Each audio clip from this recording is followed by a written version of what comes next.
गुरु आणि शिष्य ह्यांची परफेक्ट डेफिनेशन काय असू शकते? शास्त्राचा आधार घेऊन. गुरुची व्याख्या म्हणली तर अनेक व्याख्या होतील. जो ज्ञानी आहे, विद्वान आहे, तपस्वी आहे, जगावर प्रेम करणार आहे आणि अजून ब्लाबला. तसंच शिष्यसुद्धा अनेक, जो सेवा करतो, गुरुच्या सान्निध्यात असतो, तो विद्या ग्रहण करतो वगैरे वगैरे. या सगळ्या अशा वरवरच्या व्याख्या असतात. पण शास्त्र काय सांगतं? शास्त्र हे प्रिसाईज असतं. गुरुची व्याख्या आणि शिष्याची व्याख्या. एक योग वशिष्ठ असा एक जो ग्रंथ आहे, त्याच्यामध्ये एक गुरु म्हणजे काय हे सांगितलेलं आहे. तसंच महोपनिषद, हे बघा, हे पुस्तक आहे, त्यातलं मी सांगतो की ते शास्त्राचा आधार आहे. ह्याच्यावरून आपल्याला प्रिसाईज कळलं. शास्त्र टाईमपास करत नाही, नो फापट पसारा. आणि शास्त्र सांगितलं तुला पटतंय का नाही पटत, ते शास्त्रावर चर्चा होत नाही, बाकीच्या गोष्टींवर चर्चा होऊ शकते.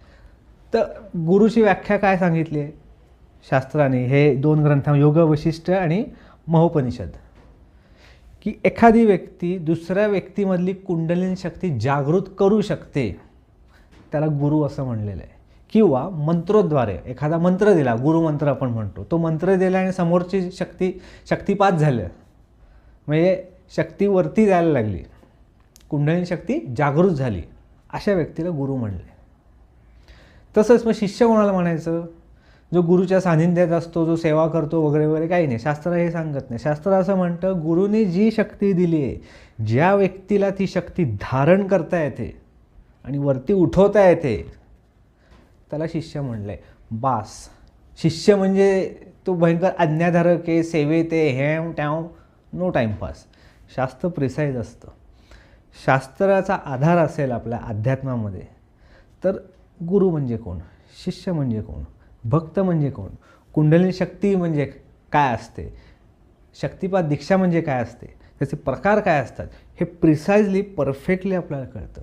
वरवरच्या ज्या गोष्टी असतात इकडच्या तिकडच्या, ह्याच्यावर हा आधार नसतो. शास्त्र हा आधार असतो. बघा, आता गोंदवलेकर महाराज आणि गुळवणीकर महाराज पुण्यातले. गोंदवलेकर महाराज हे शक्तिपात दीक्षासारखं नाही, मंत्र दीक्षा द्यायचे. श्रीराम जयराम जय जयराम. समोरच्याची कुंडलिनी जागृत व्हायची, त्यांचे अनेक शिष्य होते.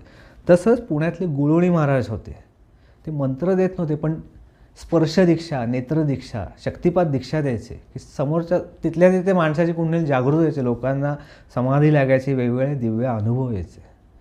हे खरे गुरु. शास्त्र कळलं तर आपल्याला गुरु परंपरा, शिष्य कोण, हे सगळं प्रिसाइजली कळतं. म्हणून शास्त्राचा आधार असणं गरजेचं आहे आणि शास्त्र समजून सांगणं हे तितकंच आत्ताच्या पिढीला